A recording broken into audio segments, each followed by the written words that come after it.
کافرو، تم اللہ سے کیوں کر منکر ہو سکتے ہو؟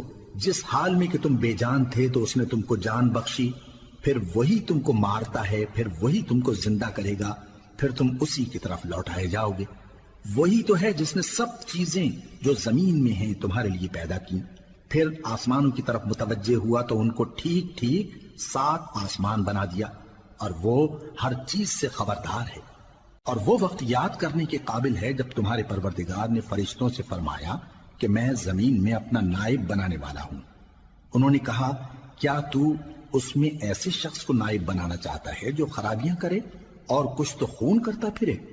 اور ہم تیری تعریف کے ساتھ تسبیح و تقدیس کرتے رہتے ہیں۔ فرمایا، میں وہ باتیں جانتا ہوں جو تم نہیں جانتے۔ اور اس نے آدم کو سب چیزوں کے نام سکھائے، پھر ان کو فرشتوں کے سامنے کیا اور فرمایا کہ اگر سچے ہو تو مجھے ان کے نام بتاؤ۔ انہوں نے کہا، تو پاک ہے، جتنا علم تو نے ہمیں بخشا ہے اس کے سوا ہمیں کچھ معلوم نہیں، بے شک تو دانا ہے، حکمت والا ہے۔ تب اللہ نے آدم کو حکم دیا کہ آدم، تم ان کو ان چیزوں کے نام بتاؤ۔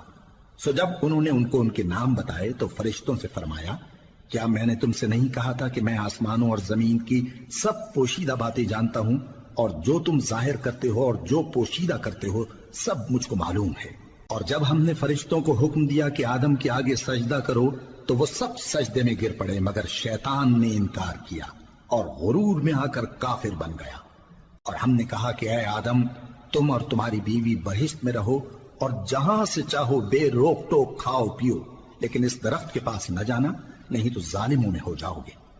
پھر شیطان نے دونوں کو اس درخت کے بارے میں پھسلا دیا اور جس عیش و نشاط میں تھے اس سے ان کو نکلوا دیا۔ تب ہم نے حکم دیا کہ بہشت بری سے چلے جاؤ، تم ایک دوسرے کے دشمن ہو، اور تمہارے لیے زمین میں ایک وقت تک ٹھکانہ اور معاش مقرر کر دیا گیا ہے۔ پھر آدم نے اپنے پروردگار سے کچھ کلمات سیکھے اور معافی مانگی تو اس نے ان کا قصور معاف کر دیا۔ بے شک وہ معاف کرنے والا ہے، بڑا مہربان ہے۔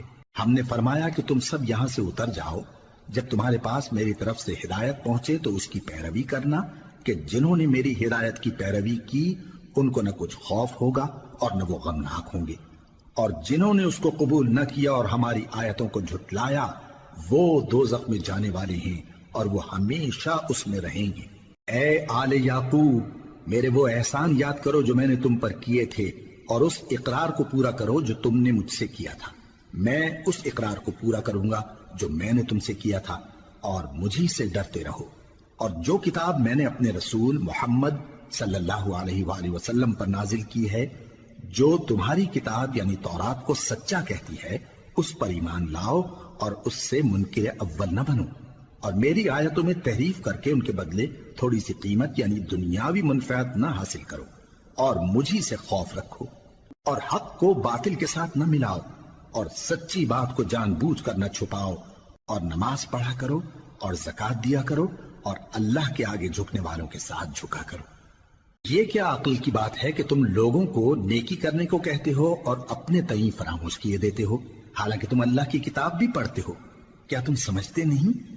اور رنج و تکلیف میں صبر اور نماز سے مدد لیا کرو، اور بے شک نماز گراں ہے مگر ان لوگوں پر گراں نہیں جو عجز کرنے والے ہیں، جو یقین کیے ہوئے ہیں کہ وہ اپنے پروردگار سے ملنے والے ہیں اور اس کی طرف لوٹ کر جانے والے ہیں۔ اے یعقوب کی اولاد، میرے وہ احسان یاد کرو جو میں نے تم پر کیے تھے، اور یہ کہ میں نے تم کو جہان کے لوگوں پر فضیلت بخشی تھی۔ اور اس دن سے ڈرو جب کوئی کسی کے کچھ بھی کام نہ آئے، اور نہ کسی کی سفارش منظور کی جائے، اور نہ کسی سے کسی طرح کا بدلہ قبول کیا جائے، اور نہ لوگ کسی اور طرح مدد حاصل کر سکیں۔ اور ہمارے ان احسانات کو یاد کرو جب ہم نے تم کو قوم فرعون سے نجات بخشی۔ وہ لوگ تم کو بڑا دکھ دیتے تھے، تمہارے بیٹوں کو تو قتل کر ڈالتے تھے اور بیٹیوں کو زندہ رہنے دیتے تھے، اور اس میں تمہارے پروردگار کی طرف سے بڑی سخت آزمائش تھی۔ اور جب ہم نے تمہارے لیے سمندر کو پھاڑ دیا پھر تم کو تو نجات دی اور فرعون کی قوم کو غرق کر دیا، اور تم دیکھ رہے تھے۔ اور جب ہم نے موسیٰ سے 40 رات کا وعدہ کیا تو تم نے ان کے پیچھے بچڑے کو معبود مقرر کر لیا اور تم ظلم کر رہے تھے۔ پھر اس کے بعد ہم نے تم کو معاف کر دیا تاکہ تم شکر کرو۔ اور جب ہم نے موسیٰ کو کتاب اور معجزے عنایت کیے تاکہ تم ہدایت حاصل کرو۔ اور جب موسیٰ نے اپنی قوم کے لوگوں سے کہا کہ بھائیو، تم نے بچڑے کو معبود ٹھہرانے میں اپنی جانوں پر ظلم کیا ہے، تو اپنے پیدا کرنے والے کے آگے توبہ کرو، پھر اپنوں کو قتل کرو، تمہارے خالق کے نزدیک تمہارے حق میں یہی بہتر ہے۔ پھر اس نے تمہارا قصور معاف کر دیا، وہ بے شک بڑا معاف کرنے والا ہے، بڑا مہربان۔